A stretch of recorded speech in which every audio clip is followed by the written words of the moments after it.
Hi, I'm Aryan. I'm Johnny. I'm Dusty. We're Team 5, and this is our makeable presentation for Valerie. What we designed was a mountable phone holder with 4 degrees of freedom. The goal is for it to be easy and accessible to use. As shown here, the user can do anything while using this phone holder. I've had cases where I've been in the house by myself and I've dropped my cell phone and I'm going, well, because it stays down on the floor until my husband comes home or whoever will be the next person through that door to pick up that phone. In Valerie's Makeable Champion video, we can see how much strength and independence she carries, even while living with rheumatoid arthritis and scoliosis. Something as simple as grabbing a phone, something most of us do over 100 times a day, is a daily challenge for her. We realized that dropping her phone wasn't just inconvenient for her, it took away her independence when she was home alone. This insight led us to design a wheelchair-mounted arm with a secure phone holder, so Valerie can keep her phone accessible without worrying about dropping it. By emphasizing with her limited grip strength, we were able to design parts of the device, such as the extended handles, which help her better apply torque and adjust the arm as she likes. After lots of ideating with the 5 hats method and sticky notes, we finally came up with the robotic arm we could attach to Valerie's wheelchair armrest. The robotic arm would work with wires connected to the fingers and also on the other end to servo motors. Whenever the fingers needed to contract, the servo motors would spin back and reel in the wires, closing the hand. After 3D printing some parts for the arm, we realized we could take this even further by attaching the arm to an RC car. We'd have separate Arduino controlling the arm and the wheels so that Valerie could drive the car around to pick things up. However, we ended up having to modify those ideas because the Arduino proved very challenging to actually implement.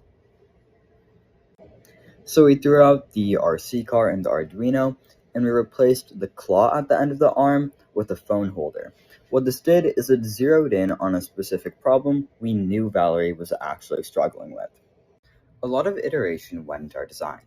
On the mechanical side, at first, we encountered a lot of problems with keeping our arm upright due to its heavy weight. To fix this, we thinned out the arm, lowered the sparse infill when 3D printing, and redesigned with trusses and triangular gaps. We also realized that it might be difficult for Valerie to apply enough torque to each bolt to keep the structure in place. To fix this, we added rectangular protrusions to the head of each bolt, which would make them easier to grip and turn. Here's what our gearbox in the back actually looks like. You can see the 2 side holders and the bottom holder all communicating with the central gear.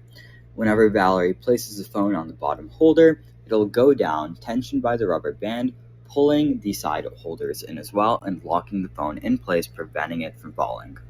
So this is our design. As you can see, we have a latch right here. We'll put the phone in.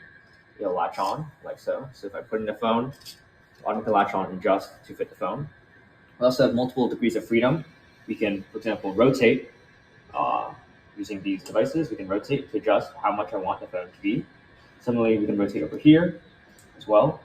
And we can tighten with the screw as well to make sure to adjust to any chair, medium, any device over here.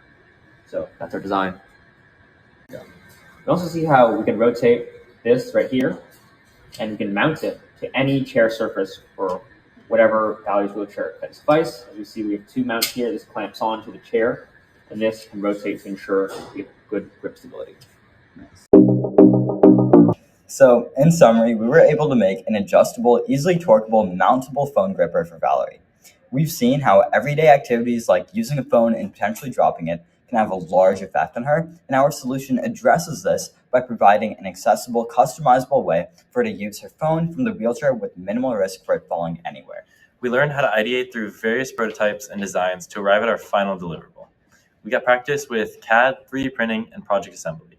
Most importantly, we got practice empathizing with Valerie to bring her something she really needs and could actually use. Thank you for watching.